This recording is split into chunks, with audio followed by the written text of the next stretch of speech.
हम जैसे तो 1 घंटे के बाद चित्त हो जाते, थक जाते, अरे भाई थकावट हो रही है, लेकिन परमात्मा नहीं थके। क्यों नहीं थके? क्योंकि उन्होंने वीर अंतराय को पूर्ण रूप से खंड खंड कर रखा था, वीर अंतराय को तोड़ रखा था। वो चाहे कितना कुछ देते, थकावट उनके पास तो फटकती भी नहीं थी। किसको तोड़ रखा था? रिपीट जान के करती हूं मैं, ताकि आपको अगले दिन पूछूं तो याद रहे। वीर अंतराय को जिन्होंने तोड़ दिया, ऐसे तीर्थंकर परमात्मा, अरिहंत परमात्मा, भगवान महावीर एक बात को बोलते हैं कि जीवन के अंदर यदि कुछ ग्रहण करना है तो हल्के हो जाओ। क्या हो जाओ? हल्के हो जाओ, पतले हो जाओ। किससे पतले हो जाओ? किससे पतले हो जाओ? एक शब्द आया है, ऑलवेज बी राइट। क्या वर्ड है? Always be right. अगर प्रैक्टिकली उसको भगवान से जोड़ लिया जाए तो परमात्मा ने भी यही समझाया है, हर कदम पे समझाया है कि हमारी आत्मा को हल्का करना है। एक छोटा सा उदाहरण देती हूँ। एक पतंग है ना, पतंग है, उसको आकाश में उड़ाते हो ना। जितनी भारी होगी उतना उसको ऊपर ले जाने में दिक्कत होगी, है ना।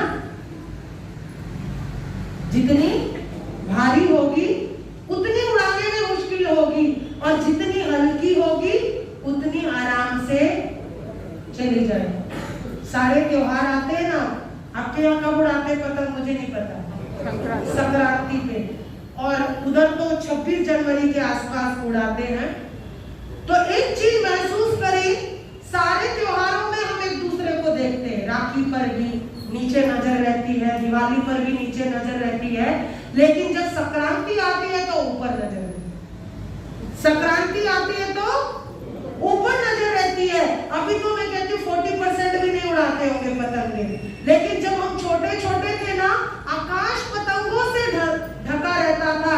जैसे कि आज बिन मौसम इंद्रधनुष निकल गया है, बिन मौसम इंद्रधनुष निकल गया है। हम तो बस देखते थे छत पे चढ़कर, क्योंकि छोटे छोटे थे, पंजाबी खानदान से थे, और मेरी बहन जो थी वो बहुत शौकीन थी खेलने कूदने की, और मैं उसको कभी बहन नहीं बोलती थी, क्योंकि हमारे पास भाई नहीं था, तो हम उसको वीरा बोलते थे।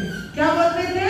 वीरा बोलते थे। जन्म से ही जब बोलना सीखा 1.5-2 साल की उम्र में, तो हम उसको वीरा बोलते थे, और वो मेरा हाथ पकड़कर छत पे जाती, खुद पतंग उड़ाती थी।